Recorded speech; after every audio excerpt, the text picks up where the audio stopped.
ये बात मार्च 2017 की है, जब पबजी पूरे वर्ल्ड में ट्रेंड कर रही थी। मेरे कॉलेज के सभी दोस्त इस गेम को खेल रहे थे, इसलिए मैंने सोचा मैं भी शुरू कर ही देता हूँ। मुझे जब भी फ्री टाइम मिलता, मैं अपना टाइम इसी गेम के पीछे स्पेंड करता और मैं धीरे धीरे इस गेम में प्रो होते जा रहा था। तो एक रात जब मैं अपने कॉलेज का असाइनमेंट ख़त्म करके इस गेम को खेल रहा था, तब मुझे कॉर्नर का मैसेज आया। कॉर्नर मेरा पबजी का फ्रेंड था। उसने मुझे मैसेज किया कि क्या तुम एंथनी को जानते हो। मैंने कहा नहीं। उसने कहा कि उसकी बहुत इच्छा है तुम्हारे साथ खेलने की। तो मैंने भी बिना कुछ जाने उसको हाँ बोल दिया, ये सोचकर कि मैं तो फेमस हो रहा हूँ। पर शायद वो मेरे लाइफ की सबसे बड़ी गलती थी। फिर 5 मिनट बाद मुझे 2 चीज़ों की नोटिफिकेशन आई। पहले एक फ्रेंड रिक्वेस्ट फ्रॉम एंथनी और दूसरी एक टेक्स्ट मैसेज फ्रॉम कॉर्नर। उस टेक्स्ट मैसेज में सॉरी लिखा था। मुझे ये बात कुछ हजम नहीं हुई, लेकिन फिर सोचा छोड़ो, गेम पे ध्यान दो। फिर मैंने एंथनी को बहुत सारे मैसेज भेजे, लेकिन उसका एक भी रिप्लाई नहीं आया। फिर मैंने बिना रिप्लाई का वेट किए गेम स्टार्ट कर दी। मैंने एंथनी के साथ एक गेम खेली और वो बहुत अच्छा खेल रहा था, बट वो मेरे किसी भी वॉइस चैट का रिप्लाई नहीं दे रहा था। और गेम के एंड में उसने एक बहुत ही स्टूपिड सी चीज़ की। उसने मुझे ही नॉकआउट करके मुझे मार दिया। फिर मैंने उसको एक वॉइस चैट भेजा कि तुमने ये क्यों किया, बट एज़ यूजुअल इस बात का भी कोई रिप्लाई नहीं आया। फिर मैंने गुस्से में गेम बंद कर दी और अपने बेड पर जाकर सो गया। फिर तकरीबन 5 मिनट बाद मुझे एक मैसेज आया। वो मैसेज एंथनी का था।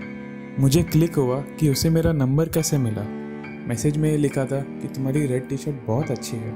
ये बात सुनकर मैं थोड़ा शॉक हो गया कि उसे कैसे पता कि मैंने रेड टी शर्ट पहनी है। फिर मुझे लगा कि वो मेरे मोबाइल के फ्रंट कैम को एक्सेस कर रहा है। इसके लिए मैंने कैमरा पे उंगली रखकर कैमरा को कवर कर दिया। फिर उसका एक और मैसेज आया, कैमरा कवर करने से कुछ नहीं होगा। मैं यह बात सुनकर इतना डर गया था कि मेरे पसीने छूटने लग गए थे। फिर मैं डर के मारे उठकर अपने घर के सारे खिड़की और दरवाजे बंद कर दिए। फिर उसका एक मैसेज आया, विंडो बंद करने के बाद भी मैं तुम्हें देख सकता हूँ। फिर मैंने मेरे फ्रेंड उदय को कॉल करके पूरी सिचुएशन बताई। फिर उदय मेरी बातों को सुनकर हंसकर मजाक उड़ाने लगा। फिर कहने लगा, तुम और तुम्हारे प्रॉब्लम्स तुम ही जानो। और फिर उसने फ़ोन काट दिया। अब मेरा डर और बढ़ने लगा था, क्योंकि एंथनी मेरी रूम की हर एक चीज़ के बारे में बहुत एक्यूरेटली बता रहा था। मुझे लग रहा था कि कहीं ना कहीं से वो मुझ पर नज़र रख रहा है। फिर थोड़ी देर बाद उसका एक और मैसेज आया कि जल्दी से बेड पर जाकर सो जाओ, क्योंकि तुम्हारी मम्मी तुम्हारे रूम के पास आ रही है। तो मैंने वही किया जो उसने कहा। एंड गेस व्हाट, मेरी मॉम सच में मेरे रूम में आ गई। मैंने मेरी मॉम को टेंशन ना देने के लिए उन्हें कुछ नहीं बताया, लेकिन अंदर ही अंदर मैं बहुत ज़्यादा घबराया हुआ था। अभी मुझे समझ में आया कि कॉर्नर ने मुझे सॉरी क्यों बोला था। फिर मैंने कॉर्नर को तुरंत मैसेज किया कि तुमने ऐसा क्यों किया। उसने कहा, सॉरी, मेरे पास और कोई चारा नहीं था। अब एंथनी मुझे हर वो चीज़ बता रहा था जो मैं कर रहा था, मतलब कहीं ना कहीं से वो मुझ पर नज़र रख रहा था। फिर कॉर्नर का मैसेज आया। उसने कहा कि अगर तुम ये सब बंद करना चाहते हो तो तुम भी वही करो जो मैंने किया, एंथनी को किसी और के साथ गेम खिलवाओ। फिर मैंने मेरी पबजी की फ्रेंड लिस्ट में देखा कि मेरा दोस्त उदय ऑनलाइन था।